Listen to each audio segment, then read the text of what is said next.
हमें लगता है कोई एलर्जी हो गई है। तुम्हें तुरंत मेडिसिन देते हैं, वरना हम डॉक्टर को बुलाते हैं। लेकिन हमारे शरीर पे क्यों हो रहे हैं?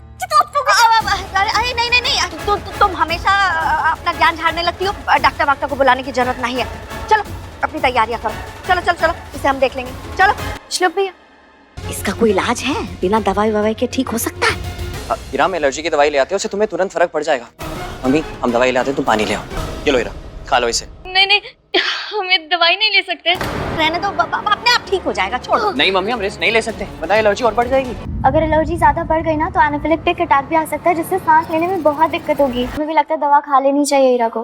प्लीज हीरा, जिद मत करो। देखो, अगर तुमने दवाई नहीं खाई ना तो हम तुमसे कभी बात नहीं करेंगे। अगर हमने दवाई ले ली तो श्लोक के लिए जो हमने निर्जला व्रत रखा है वो टूट जाएगा। चलो ऊपर कमरे में चल के आराम कर लो। तुम्हारी तबीयत ठीक नहीं है, मिसेस रस्तोगी को हम क्या कहेंगे अगर तुम्हें कुछ हो गया तो? हैं? रिश्ता भले ही दिखा ना सकते हो। अपोलिना के आने वाले एपिसोड में एक अलग ही ट्विस्ट देखने को मिलने वाला है। भाई यहाँ पर अब अपोलिना को बचा तो लेता है श्लोक, लेकिन कहीं ना कहीं अब ईरा को हो रही है जलन। ईरा ने तो भाई यही सोचा था कि अप्पू की किसी तरीके से जान चली जाएगी, मर जाएगी और यहाँ पर भाई वो श्लोक से संग शादी भी कर लेगा, लेकिन यहाँ तो कुछ उल्टा ही होता है।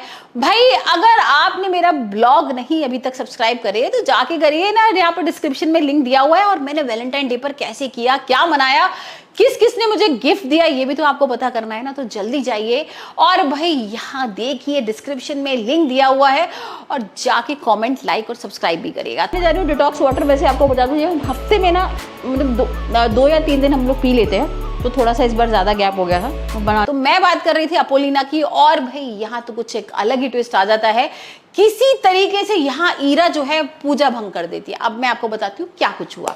अब होता यह है कि भाई यहाँ पर महादेव और सबको लग रहा है कि कुछ तो ऐसा बहुत ज्यादा कलेश हो रही है घर में। यहाँ पर कभी घर जल जाता है, यहाँ पर श्लोक पर कभी मुसीबत आ जाती, तो अब घर वालों को लगता है पूजा वगैरह करा लेनी चाहिए। और अब देखते हैं यहाँ पर शिवरात्रि के मौके पर पूजा कर रहे हैं और भाई अप्पू को बोला भी गया है कि तुम निर्जला व्रत रखोगी, और जो निर्जला व्रत रखता है उसकी खुशियां मिलती हैं उसको।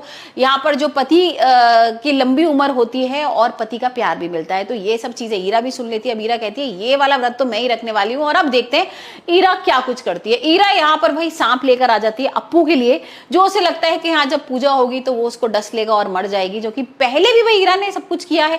यहाँ पर हमने देखा ही था कि किस तरीके से सिलेंडर ब्लास्ट हो जाता है, अप्पू की जान जाने वाली होती है, लेकिन भाई श्लोक जाके बचा लेता है। अब अपोलिना जाती भी है दोबारा, यहाँ पर लैपटॉप उसका अंदर रह जाता है, लैपटॉप लेकर आती है, लेकिन यहाँ पर जो श्लोक होगा वो किसी घर वाले की बात नहीं सुनता है, घर वाले रोकते भी है। ईरा भी चिल्लाती है कि तुम्हें जाने की जरूरत नहीं है, लेकिन यहाँ पर अपोलिना को भाई बचा लेगा।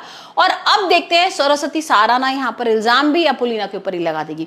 और उसको लगेगा कि किचन में जो गैस का ब्लास्ट हुआ था ये अपोलिना ने कुछ बनाया था किचन में और इसी वजह से हुआ था, लेकिन यहाँ पर रूपा बताती है कि नहीं ऐसा कुछ नहीं हुआ है। इससे पहले रूपा कुछ बताया, यहाँ पर भाई उसका हस्बैंड आ जाता है और यहाँ जो उसकी प्रेगनेंसी का सच था उसको लग रहा है कि शायद वो सबके सामने आ जाएगा, तो इस वजह से वो चुप है। लेकिन अब देखते हैं कि ईरा को किस तरीके से श्लोक एक्सपोज करेगा, क्योंकि श्लोक को तो समझ में आ गया है कि ईरा कुछ ना कुछ बड़ी चाल चल रही है, जान का खतरा हो सकता है अप्पू को, और इसी वजह से भाई वो संभालने में लगा हुआ है ईरा को, चुप भी है और ये वो सोच भी रहा है कि किसी तरीके से यहाँ पर कुछ ऐसा करे ईरा कि उसका सच सामने आए। तो अब देखते हैं क्या कुछ होता है। हाल फिलहाल तो यहाँ पर भाई शिवरात्रि की पूजा हो रही है और श्लोक को डस लिया है उस सांप ने, मतलब अपोलिना को डसना था, अपोलिना की जान जानी थी, लेकिन श्लोक को काट लेगा। तो अब यहाँ पर ईरा का कैसा सामने आएगा, क्या ईरा ये कबूलेगी कि हाँ भाई ये सब कुछ मैंने किया था, ये देखेंगे हम आने वाले एपिसोड में।